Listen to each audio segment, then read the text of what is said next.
Diggity dog.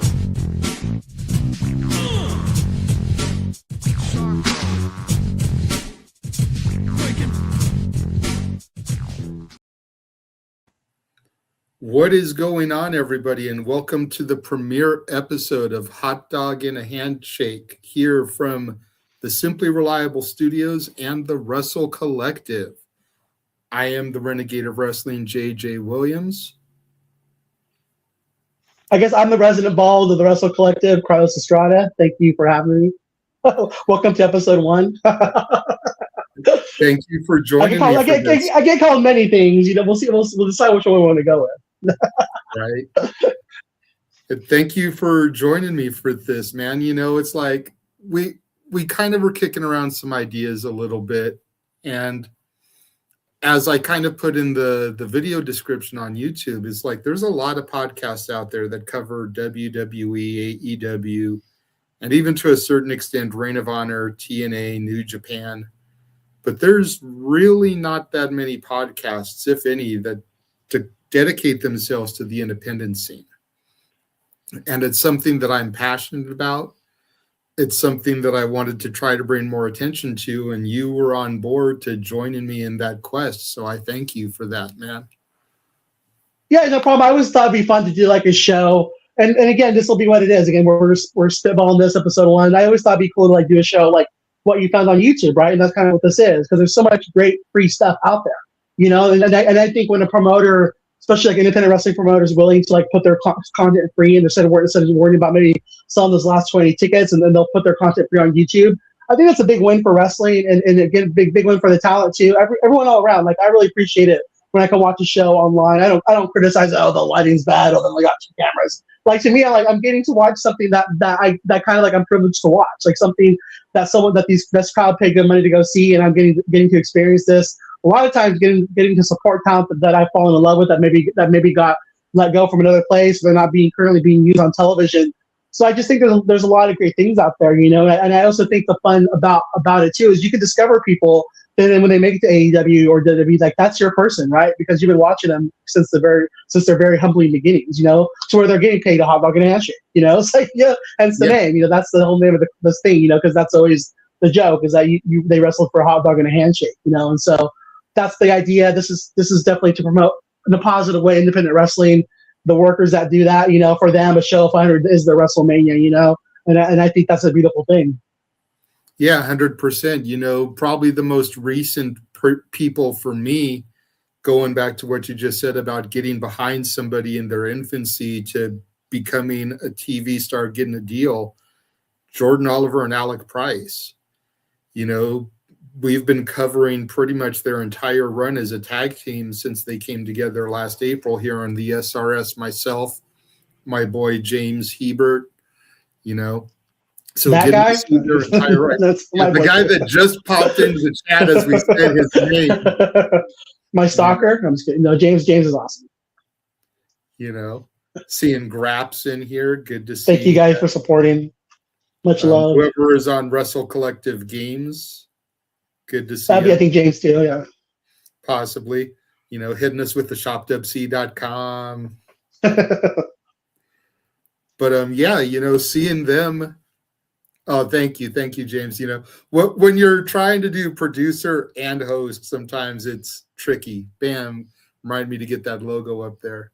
But seeing those guys pretty much from their infancy as a tag team to now being all elite, you know, getting back to the point you were making, you know, it's very cool, and you almost feel a sense of pride, you know, like you're saying that those were your guys that are making it. It's almost like a proud parent moment, you know, even though you really had nothing to do with their journey and their ascension, but just that you were there watching it all.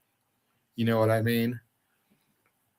Absolutely. And I think that's the cool thing, you know, and it's just, again, you get to follow those guys, seeing them grind, seeing them get rewarded, like seeing someone you care about being able to like make a good living, you know, and they're going to be able to pay their bills and maybe buy a house and again, like have a nice retirement, you know, like even like, you know, it's not independent wrestling, but like even with AJ Styles this past thing, like seeing him get to go out at a decent age and he's not having to wrestle fairgrounds or go be a greeter at Walmart when he's 65. Like I just love where the wrestling business is today, that these guys have options, that they can make good money, they can make money independence, have merchandise. Let's shout out too, Pro Wrestling Tees, allowing these guys to go and have a merch site, for all these independent wrestlers too. Like, they deserve their flowers too. It's a good time, I think, to be an independent wrestler and also to be a pro wrestling fan. I think it's beautiful. It's all beautiful.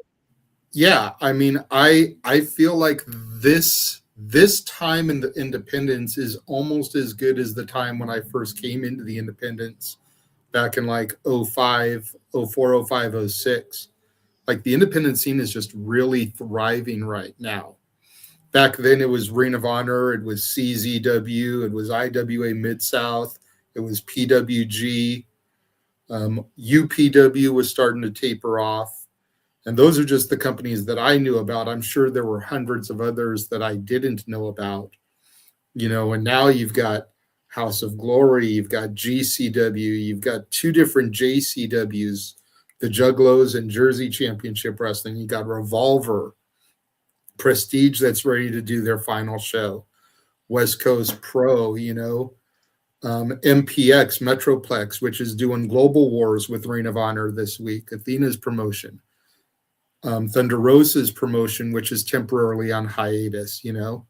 There's so many companies. And again, I know I didn't list all of them, just the ones that are rapidly coming to my head, but I feel like the scene is just thriving right now, and just want to bring attention to it, make people aware that may not be aware of what's out there. Yeah, and there's people, again, when you look at WWE right now, it's like it's corporate wrestling.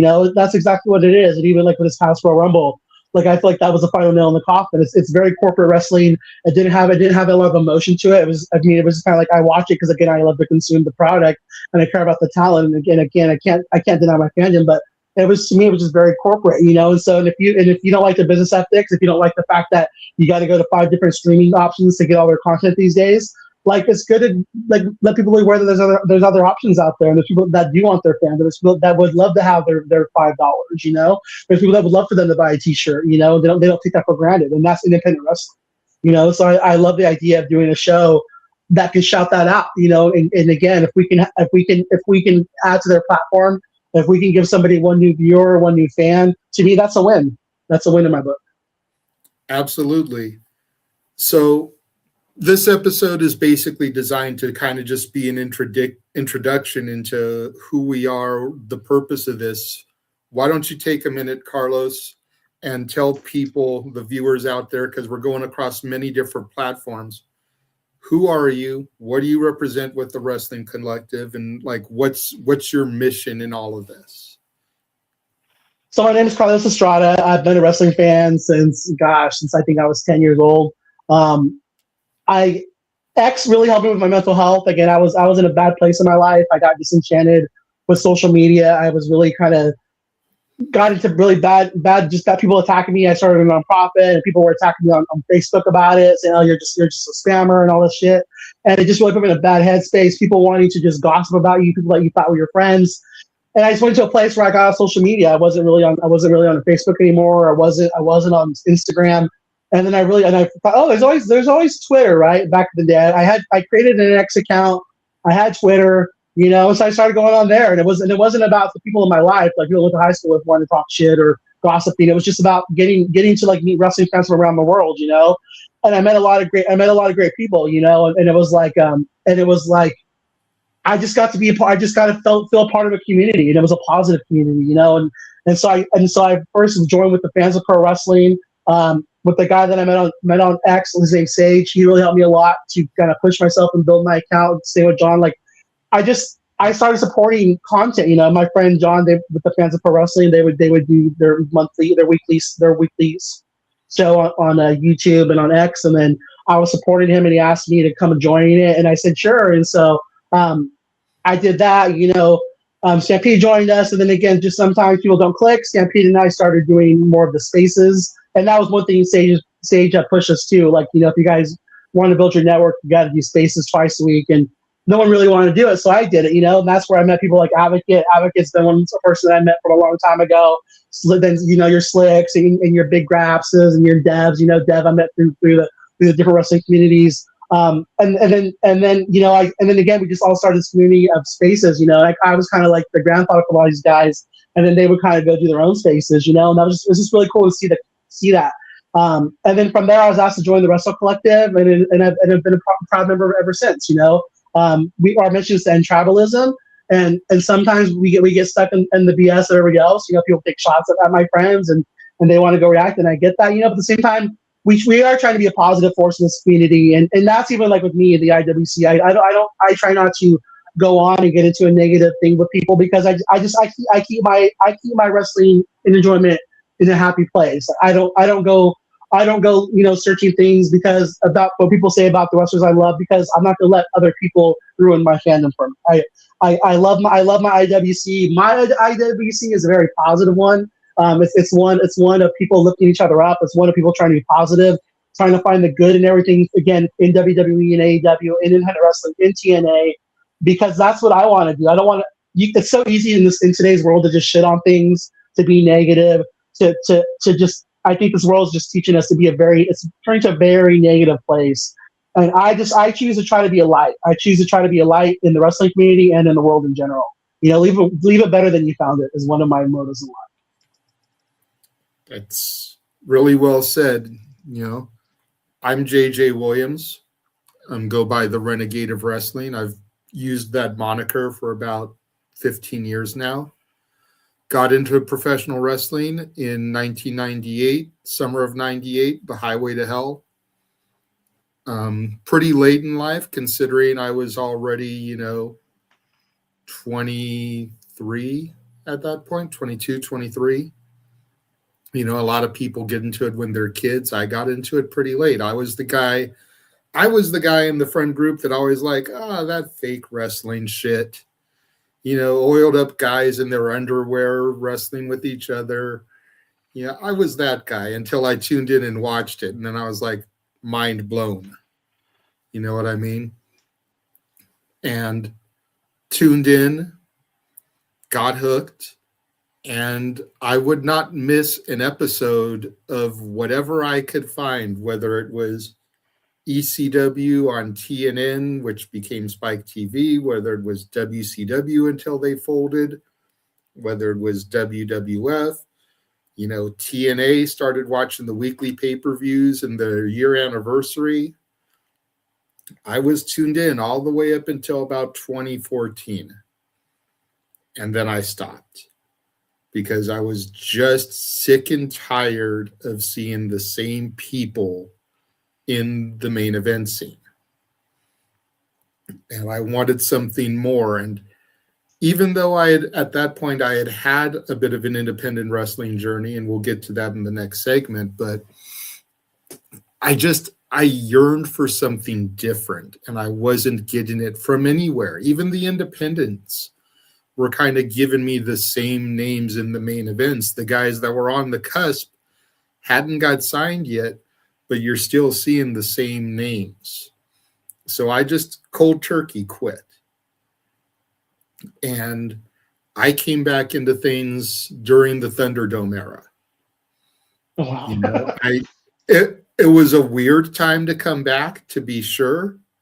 But it gave you something to watch, though. It was like it gave you. We were in a weird time in the world. Totally. You're just grasping at straws for something comfortable. And even though the product was very much lackluster at that point, there was enough comfort in it that I was able to get drawn back. And then the ball just kept rolling, Then from getting back into WWE, I got into NXT. From getting into NXT, I eventually got into AEW, and then I started to find my way back to the independents again. And now I've been to GCW shows. I've been to Future of Women's Wrestling shows. I was at House of Glory this past weekend, for their debut out in California. Looking, I'm going to be going to Vegas for Mania, looking to go to Progress and Juggalo and all these other companies that are going to be running out there as part of the peripheral Mania scene, and just looking forward to consuming everything, because as you brought up in the opening segment, it's so easy to consume,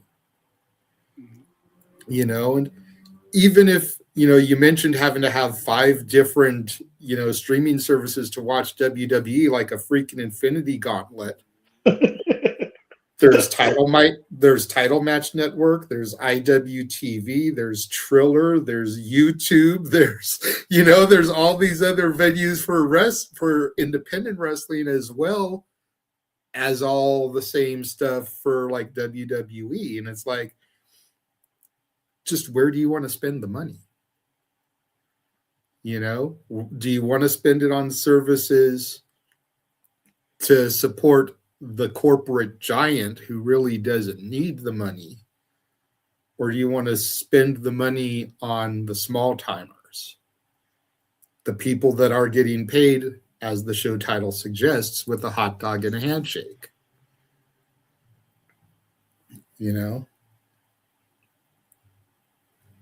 We can get into that, a little bit in the show, little bit later. But the House of Glory show in California was fun. I'll just leave it at fun simply right now. There were no title changes or anything like that. Nothing major happened. But for it being its debut, it was good.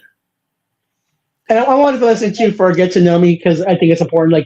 Like obviously, I'm a proud gay male, and the thing that I really appreciate about pro wrestling and being a kid, especially growing up in the 80s and in the 90s, like where, again, it wasn't okay to be gay, and people would call me a fag, when I was walking down the street and stuff like that. Like, wrestling gave me a safe place to discover my sexuality, Mm-hmm. and I will never forget that. I think kids today should be so feel like so that it's so much more open, and these kids can question their sexuality and be bisexual, and it's just more open out there. Like, for me, where I grew up, like, I love wrestling so much because it gave me that place to discover what I love, who I like, what my tastes were, and to do it in a safe space. And I really, really, really thank pro wrestling for that. Yo, Tip Major, what's up, my friend? Thank you for being here. But yeah, so I'd be remiss if I didn't mention that, because when you said that about, again, just thank you, pro wrestling, for allowing me to discover who I am in a safe environment. Quick diversion here. Advocate wants to know, what was the first match each of us remembers watching? So WrestleMania 3 was the first event that I watched, of course, like most kids. It was like, as like my uncle brought over the tape to my house, the VHS. And again, I was, and the thing about my life is, again, my mom was married, so I had to do a lot of chores as an only child. My stepdad made me work my ass off, but at the same time, I was rewarded with that. I always got to buy the pay-per-views. I always got to get buy toys and stuff like that. So that was always really fortunate about that. So they took me to my shows at Arc Arena, like to go see wrestling. Like my fandom was fed by my family, and I appreciate that. But definitely WrestleMania 3. So I guess the first match that really stuck out to me was the British Bulldogs on that show. Okay. My memory isn't the greatest. I remember starting to watch wrestling, like I said, on the highway to hell.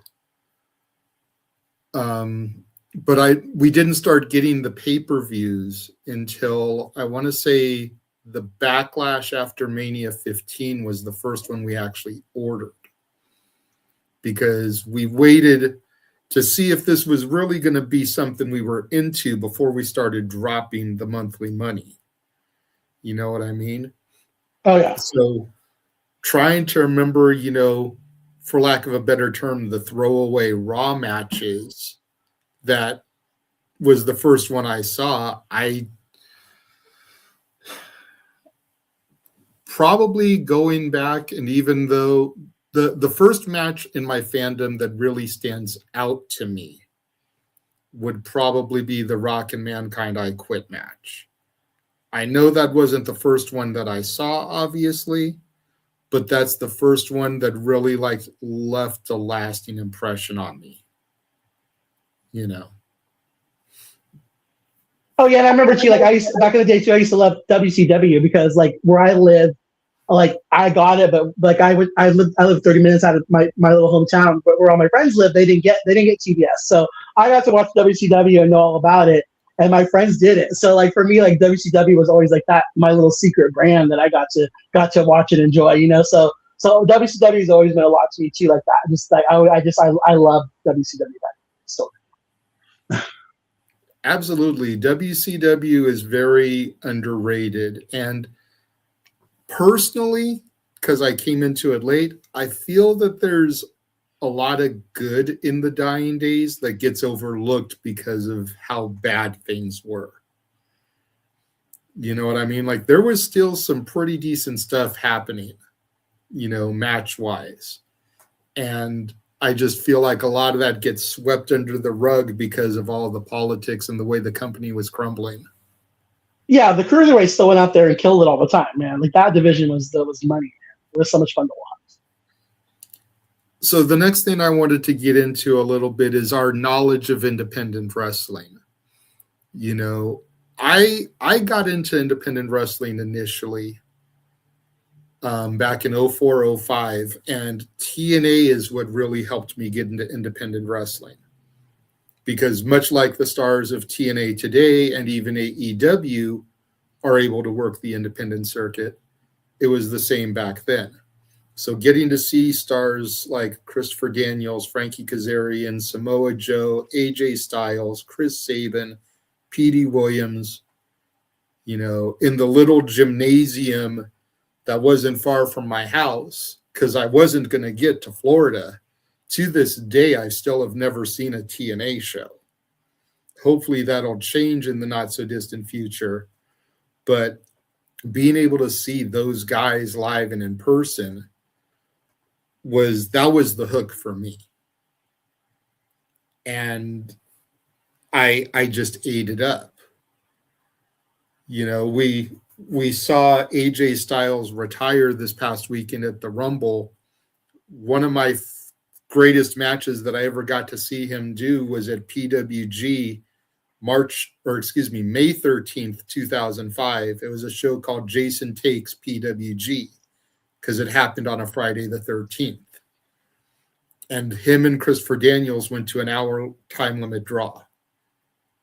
Daniels was the X Division champion. AJ was the PWG champion, and it was title for title. So they went to an hour time limit draw. And it was just so good seeing all that like up close and in person. From there followed Battleground Pro Wrestling in SoCal, Ultimate Pro Wrestling again before they started to die out, NWA Championship Wrestling from Hollywood. Actually got to see one Davina Rose before she became everybody's favorite hugger and role model. Got to see Sean Ricker before he had everybody saying L.A. Knight. Got to Dummy, see Brian Cage. You said dummy, yeah. Got to see Brian Cage when you could basically cut the version that's on AEW television in half. He was that small back then. That's Chico. That's Chico, California's Brian Cage. That's Yeah, right? we're from the same area, Butte County. So, but getting to see some of these guys, seeing Willie Max come up and discovering that, you know, when I was slowly starting to phase back into wrestling, he was the Impact X Division champion. Just so good, so exciting. And then again, getting into GCW and House of Glory and my return, like that's my knowledge of independent wrestling right now, is those two companies primarily. But I do try to keep my eyes on some of the others, especially since, again, shout out to the Russell Fish from the Wrestling Collective and James Hebert, who double dips on both sides, do all the watch alongs for us here for independent wrestling. So try to stay up on all the stuff. But what about you? What is your knowledge of independent wrestling? Wow. So I mean, so if we're gonna so using what you so when I was a kid, like I remember watching Glow Wrestling on television. So that was an independent wrestling I used to watch. So the Gorgeous Ladies of Wrestling. I loved that shit. I used to watch World Class Wrestling, the Von Erichs. I remember watching that like on replays on ESPN. Actually, they used to air World Class like at 1 o'clock in the afternoon. Um, and then they also would air AWA as well. So I kind of watched those in their dying days before they got closed down and left out. Um, for me, when I lived in San Francisco, I went to independent wrestling shows there because being in a bigger city, that's kind of where I got to see independent wrestling. In my small town, there's not a lot of independent wrestling there, so we just kind of waiting for WWE to come to town, things like that. And so, honestly, like my love came back like around the same time you said, 2020. Going to things like that, like just being on YouTube, kind of getting back into wrestling with AEW, honestly, because the thing with AEW is they were doing so much great things, like and I watched TNA too. So if we're considering TNA an independent, and also ECW, I watched those as well. So I mean, I did support that because again, I think it's important to have competition. I think it's important for wrestlers to have options, and so I would love that. I remember popping big when Christian went to TNA and Kurt Angle, things like that. But more recently, it was about AEW and bringing guys in like your Ethan Pages who had Alpha One Wrestling, and then falling in love with him and be like, I want to see more of this guy, and so going and watching his old content and then discovering and then seeing him with a guy like Danhausen on. Yeah, you're like, who the fuck's this? And so I don't want to because they would do their vlogs, and that's one great thing with Tony Khan was allowing them to do their vlogs, So then I would go watch these guys because I'd see them on YouTube and oh man, they're on this show, they're on GCW, they're doing this show. Oh, what's Hog Wrestling? What's the Warrior Wrestling, which is coming back. Let's go Warrior Wrestling. Prestige Wrestling out of Portland, Oregon. Because of AEW, because they would do AEW Dark, and then they would showcase all these guys on Dark. Like I would go and seek them out because someone would like interest me, and I'd be like, oh, who's a Starboard Charlie guy, and then I go, and then he's from San Francisco, and then I would go. Then I remember going to my first AEW events after the pandemic stopped and they kind of opened up. They finally came to the West Coast, finally gave us some love in California, right? So I got to go to Revolution Weekend, and went down there, went to Collision, I went to Rampage back in the day. Then I went to an independent show. Then I went to the bowling thing, and then I went to a Revolution. Well, like seeing all these guys wrestle there, and then meeting like Mighty Myra and the Star Charlie, and then the next month, Supreme Pro Wrestling in Sacramento was having a show there. My boy Brian Cage, one of my favorites, again, gay guy here. He was there, so I had to go see him. But at the same time, it was cool to see wrestlers there that were on there. Good to see Jacob Fatu fight this 95-year-old pound girl and sell for her, and believe in it, just have fun. Like wrestling's fun, guys. Like we're all in on it. Like it's supposed to be fun, and to see a huge guy who we know about his background, like sitting there selling for this little 95-year-old girl, like that to me is the beauty of independent wrestling. And so just I really thank AEW because with those shows and giving independent wrestlers work when they come to the towns, like it really opened up my eyes, saw that was out there on YouTube. And then also watching, again, YouTube is a great thing. I'm a person that when I work I get energy, so when I get off work at 10:30 at night, sometimes if there's nothing on for WWE, I will go to YouTube and I'll watch whatever I can find and consume wrestling on there because again, it's free and there's a lot of great talent out there. Yeah, absolutely. And you guys really need to start searching that stuff out because it's there. It's the proverbial diamond in the rough. You just got to find it. And we're here for you guys. That's what we hope to do with the show is point things out. We hope that what we cover on the show, maybe you'll go give it a look. Because I guarantee you can miss a week. You can miss a week of Raw. You can miss a week of SmackDown. You can watch the highlights, and you're not going to miss anything. You can go give those 2 or 3 hours to supporting other people who would love to have your eyes on their product. Prime example, I know MLW, Major League Wrestling, is doing a show this Thursday on their YouTube channel. They actually taped it last week, and it's airing this week on their YouTube for free. And it's Thursday night. So, you've got Ring of Honor, but you can go back and watch that on demand, on your Honor Club app. You've got TNA. You can DVR it and go back and watch it later on AMC. Fast forward through the 500 commercial breaks that they put in, or if you've got the TNA Plus app, a little bit better.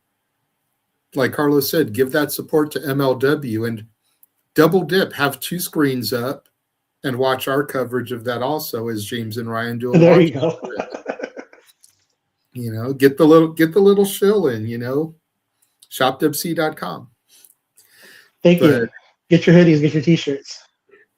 Hopefully a hot dog and handshake shirt will come there at some point. Yeah, maybe it'll be maybe we'll get to upgrade because of what we're doing. Maybe it'll be like breakfast burrito and a handshake. They get more of that protein in their meal.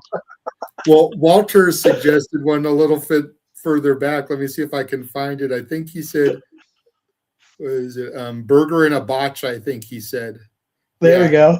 Have a burger and a botch instead of a hot dog and a handshake. Love it. That's the blooper reel.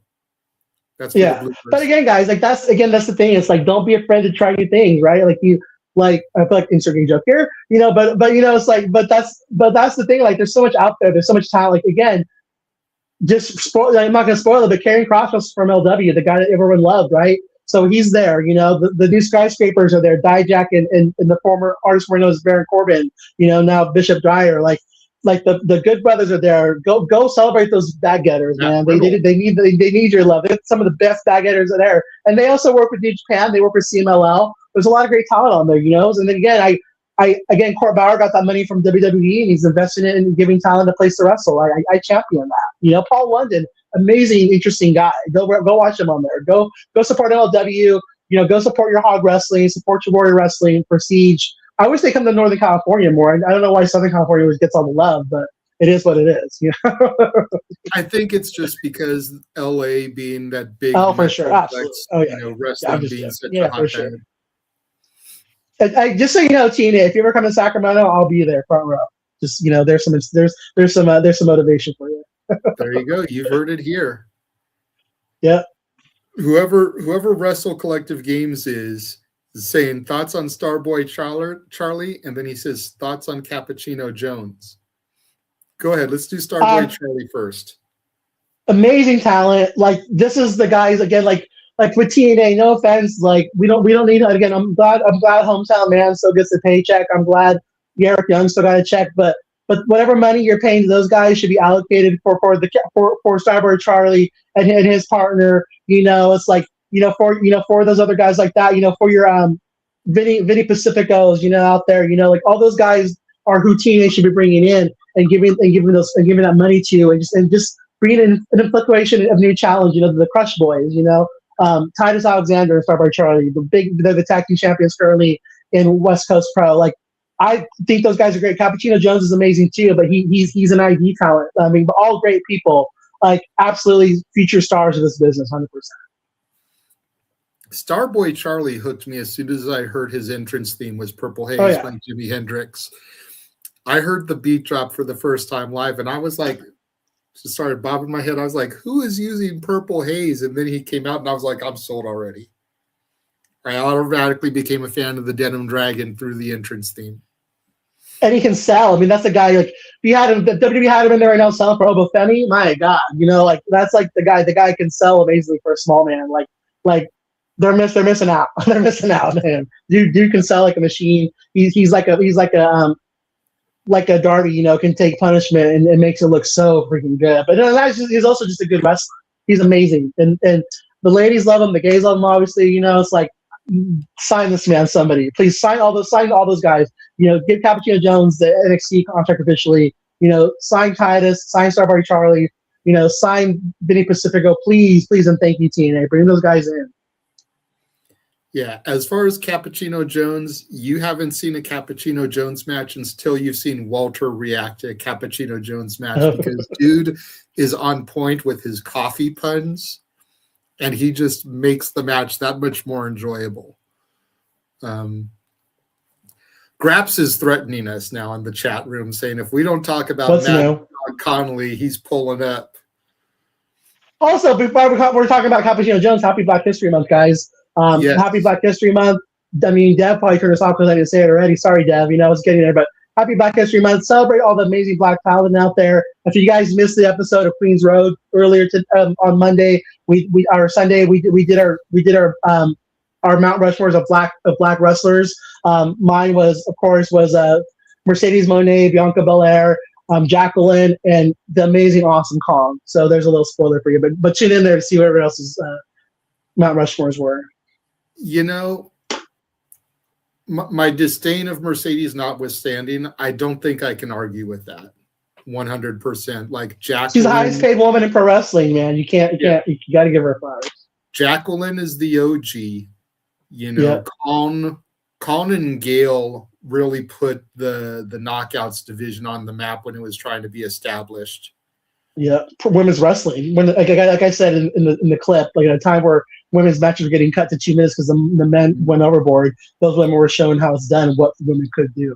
Amazing. Mercedes has headlined freaking takeovers and WrestleManias and longest reigning TBS champion in history. Again, you don't have to like her, but you can't knock the credentials.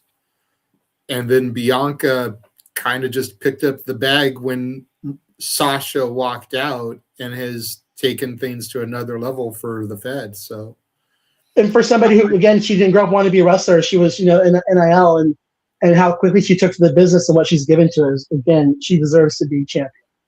Yeah, I don't think I can argue with any of those. And kind of segueing into the next thing that I wanted to talk about here, that we wanted to talk about, as far as black female wrestlers that would be the one to watch, I think Kelani Jordan could be the one to pick up the bag once Bianca walks out and she's done with things. I think her or Lash Legend. I think Lash Legend, they obviously like her. She's big. She's badass. Big meaty women stop at me too. I love that just as much as the men. Like she got the most eliminations in the Royal Rumble. Amazing job. I definitely think they see a future in her. And also on the AEW side, Queen Aminata, our queen, we miss you. Yes. Hope to have you back soon. Also, Trish Adora, amazing talent who's barely scratching the surface right now. Willow. Oh, Willow to me is the face of that division. As much as I love Mercedes, Willow, and you cannot not love Willow, man. She's all heart, beautiful soul. I think there's a reason why she won Babyface of the Year in our awards for the Simply Reliable Studios. Like, she was the only woman nominated, and she beat out all the dudes. She beat out Cody Rhodes. She beat out Jey Uso. She beat out Joe Hendry. It's like these are some top tier talents that she crushed. So we got some other good Nikki Blackheart, ASC. Yeah, good shout outs, guys, in the chat as well. I've never seen Nikki Blackheart. So to Dev's question here, what's your favorite Nikki match? I've seen her on Reality of Wrestling. I believe she was in the Sherry Martel tournament, women's tournament. But for me, I appreciate her hustle. She's got herself really over on social media. She even got her to the point where she was on Ice Cube Son's his podcast. Yes. I appreciate a talent that knows how to hustle. She's definitely that woman. She knows how to hustle. All right. Dev, if you've got some, man, you've got access to me. Shoot me some matches to my DM. I'll give her a watch. But I don't think I've ever really seen any Nikki Blackheart stuff. So, but the next segment that we wanted to get into here are people to keep an eye out or an ear out for here on the independent scene in 2026. The whole point of Hot Dog and a Handshake is to get that exposure for talent. And I've got a few names that I definitely want to put over, want to start talking about. And you know who they are because I already told you they're the ones on the graphic. So I'm going to throw it to you. Yeah. So do you have anybody not on the graphic that you want to put over and really hype up? Yeah. Oh my gosh, I just had a brain fart here. Alan Angels is one. Alan Angels, who used to be part of the Dark Order in AEW. He follows me on X, so I got to give the boy a shout out, of course. He's doing amazing work. He's doing amazing work in hog wrestling. I think he's doing amazing work for GCW. He just won a champ. He's won the mid-card championship, I believe, whatever it was called, over here in West Coast Pro Wrestling. He's a former Prestige Wrestling champion. He's coming to his own. Again, he didn't. He didn't lose his job and get down himself. He's going out there and hustling. And I love seeing that. I love seeing talent that capitalizes on the platform they were given with working either in WWE and AEW, and they go out there and they make the most of it. He's definitely doing that. Okay. Anybody else? Maybe a female? Danny Lamlight's another one. He's doing really great work. Again, he used to wrestle a lot for AEW. He's currently the Reality Wrestling World Champion for Booker T. He's out there killing it. He works for the Vegas promotion too as well. Danny Lamlight's one for me. The guy, I'll let you talk about Charles Mason. You have a picture up there, but that guy is just an amazing heel. Psycho Mike is somebody I love in mystery wrestling. If you guys, we'll get to it in a little bit, but his match with Hornswoggle, we'll talk about that later. But he's another one for me. Joshua Bishop is a huge star for me. He wrestles a lot for Ethan Page's old promotion. I think Alpha One Wrestling. He was signed a little bit to TNA before he got injured. He's a big one as well, man. Those are all guys that I want people to keep their eyes on for sure. Okay. Danny Limelight, I know a little bit about because he used to team with a personal friend of mine, Gino Rivera, as Los Primos Rivera. Oh, nice. Never really saw any of their work, but I just remember seeing posts about him when the two of them were teaming together. But yeah, for me, on the women's side of things, I think people really need to keep their eyes out on the center of attention, Brittany Brooks. She's been doing amazing stuff the last year or so that I've been really back into following the independent scene. Girlfriend of Chris Bay. So not only is she out there killing things on the scene, but she's also taking care of her man who may never get to come back to professional wrestling, that everyone said would never be able to walk again, let alone wrestle again. And he's already shattered that by being able to walk and get around. So not only is she out there killing it on the scene, but she's killing it as a person too, as a significant other standing by her man. I got mad respect for that. Izzy Moreno, everybody's favorite BFF. Part of the reason we started tuning into independent wrestling in the SRS, the Simply Reliable Studios, was because Izzy was going to be having a match against La Princesa Tiffany Nieves for the Mission Pro Championship at Thunder Rosa's promotion. And I didn't really know a whole lot about Izzy. I had heard the story about the NXT fan, Bailey's biggest fan, who got into wrestling, but that was kind of all I knew about her because I didn't watch Black and Gold. But enough people in my crew were fans of Black and Gold that it was like, this seems like it might be something important, so let's do this.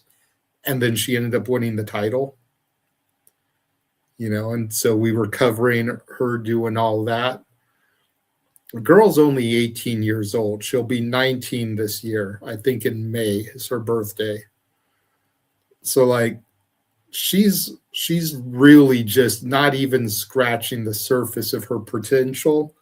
And she's already been to Bailey's Lodestone seminar this year, to be mentored by Bianca Belair, Charlotte Flair, John Cena.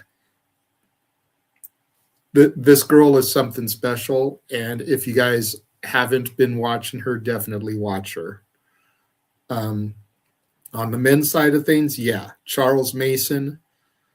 Charles Mason can be a son of a bitch when it comes to his matches and everything. He is a great psychotic heel. Just his in-ring psychology, to say nothing of his actual in-ring ability. Mason is one that people need to keep an eye out for. He's the current House of Glory champion. I think he has another championship as well. I'm not sure which one it is. He will be in the Jersey J Cup this weekend, which, again, we'll be covering here across these channels, across the Wrestle Collective YouTube, the SRS YouTubes, and X accounts. So make sure you guys tune into that. That's a 2-day thing that we'll be doing. And then Atticus Cogar. Atticus Cogar is one of the 3 guys that roped me into GCW. You know, we did the WWE ID show last year as part of WrestleMania, and he wasn't ID'd at that point, but there was a stipulation to the match he was added to where if he won his match, he would be ID'd. They ended up doing an angle where Fuego came in, attacked him, you know, got counted out of the ring, so he wasn't able to be involved in the decision, whatever. It built to something bigger in the GCW realm. But just the fact that WWE was willing to add him to the match and throw that stipulation told me that he's on their radar. And then you go and you look at everything Atticus has done the last 9 months, 10 months. The promos he puts out on social media, which are the quality of anything that you can see on WWE or AEW broadcasting. His video packages are top tier for an independent star. You know, his mic ability is there. Is it on the level of John Cena and Roman Reigns? No, of course not. But he's got top tier mid-card mic ability at the very least.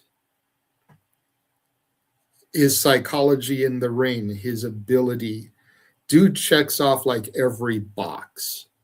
The only thing that I think where he struggles is the look, because he's got that big old septum nose piercing that's not going to be like, some people are into that, others aren't, but it's not exactly like a draw, you know, for people on that level, like, you know, in the Fed and whatnot.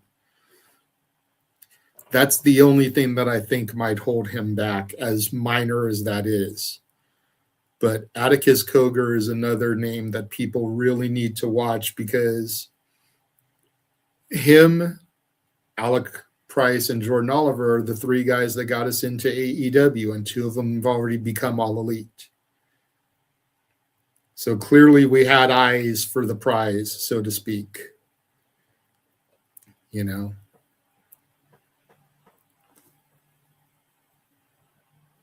What is this Dev's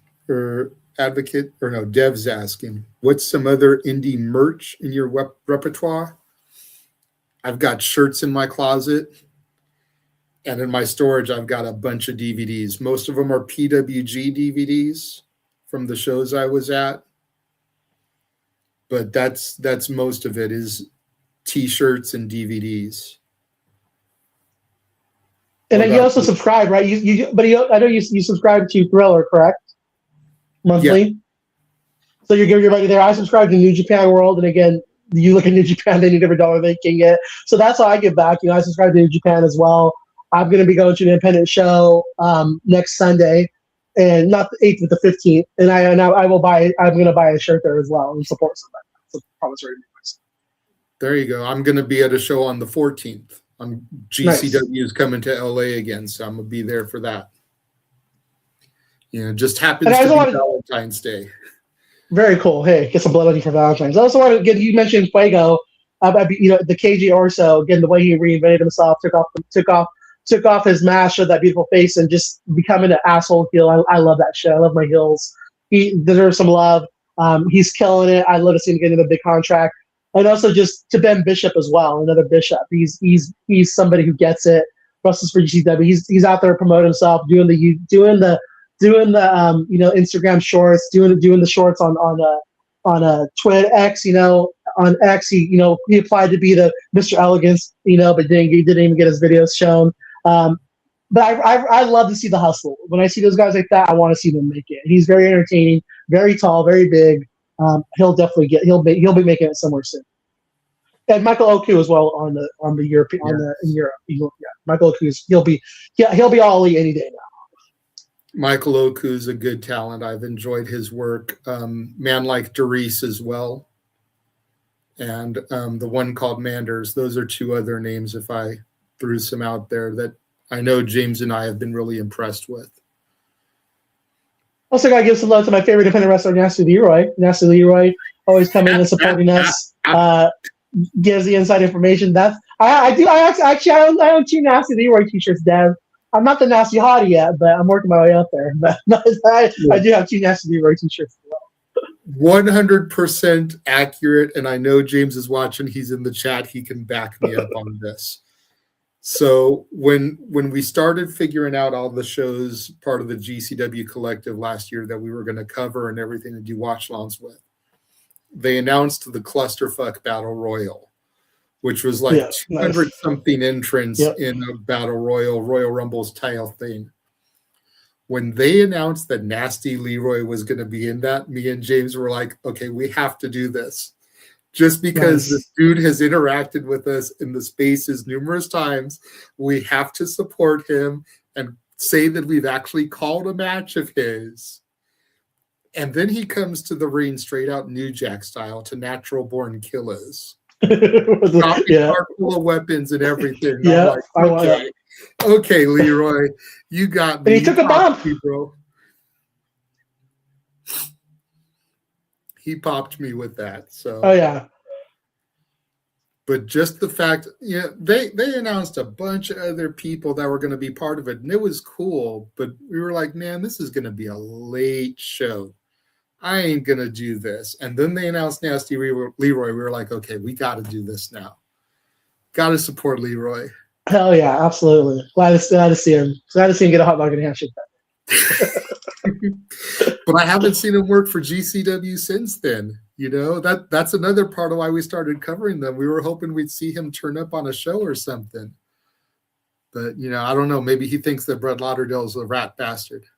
Who knows? But so that's pretty much it. We got through all the different segments that we wanted to cover. Do you have any final closing thoughts on the show, and tell everyone where they can find you and the Wrestle Collective? Yeah, just some closing thoughts. I wanted to tell everybody, if you guys haven't seen the Limitless Wrestling show that was on this past month, that was a really good show. Like we were talking about earlier, that's where MJF wrestled. Alex Price gave the contract. That was like the real forbidden door. You had WWE's ID Women's Champion defending the title on there as well. So yeah, AEW and WWE on the same show, pretty cool. Support, again, there's a lot of great wrestling out there coming up. Metroplex Wrestling, Eames Wrestling for women. And another match I recommend, I was talking to JJ about this, was Mystery Wrestling. Again, if you could just sit there and laugh at wrestling and have fun with it. Psycho Mike versus Hornswoggle for the Magic Potion, where he would not be hated anymore, ladder match. That was a 2-foot ladder. Amazing work. Thank you guys. Like I said, my X handle is C to the LOS 77 on WC Worldwide is where you can find us as well, the Wrestle Collective. You can find me at the Fans of Pro Wrestling as well. If you want to join our community, do that as well. Please like, subscribe, turn your notifications on to the Wrestle Collective YouTube channel as well as the Wrestling Fan Insight YouTube channel. And if you're on Instagram, you can follow me there as well. I'm Rainbow Goodness _. There you go. And at Conquer the No. One more. There you go. And you can find Get my shit in. You can find me at the Renegade J.J. Williams on Instagram, Casa D18 Studio on X, Casa D18 Studios with an S on YouTube, SR Studios 2024 on X. That's the official home of the Simply Reliable Studios on X. And that's where the watch-alongs and this is being streamed. But yeah, just support, tune in, support, discover some new favorite wrestlers. That's my hope and goal with this show over the next 12 months, is that us bringing attention to companies and wrestlers and matches will help you viewers discover new people that weren't on your radar before, and hopefully this will become a long-term thing. It's up to you guys though to support. The feed's telling me we've got 175 people plus watching us right now on the various platforms. Shout out to every single one of you. Thank you for making this debut episode a rousing success. That's huge numbers for us. Like Carlos said, make sure you like, make sure you subscribe, make sure you follow. I'm sure Graps will slap me if I don't say one more time, go to shopwc.com, get some merch, Yeah. Maybe either in the February or the March drop, a hot dog and a handshake shirt will be on there. But that's Hint, that's hint. All right. Also, that's tomorrow, gonna really quick, tomorrow go ahead. we'll be back tomorrow next. I forgot. Light the Fuse will be back. That's your pre-show for Dynamite, and then after show we'll be back with the wrestling fan. Wednesday Night Chaos. That's your AEW post show, and then also Wrestle Collective Weekly on Thursday as well, guys. Just gotta plug those two. Sorry. Wrap that. I was gonna say Slick's gonna get on you if you don't. Exactly. Slick's gonna get my ass if I don't do that. But yeah, that's gonna wrap things up, everybody. Thank you all for joining us and tuning in. And this is a monthly endeavor, so we'll be back in March. March 3rd will be the next episode. Mark your calendars. And until then, thank you guys all for joining us and tuning in, and we will catch you all the next time.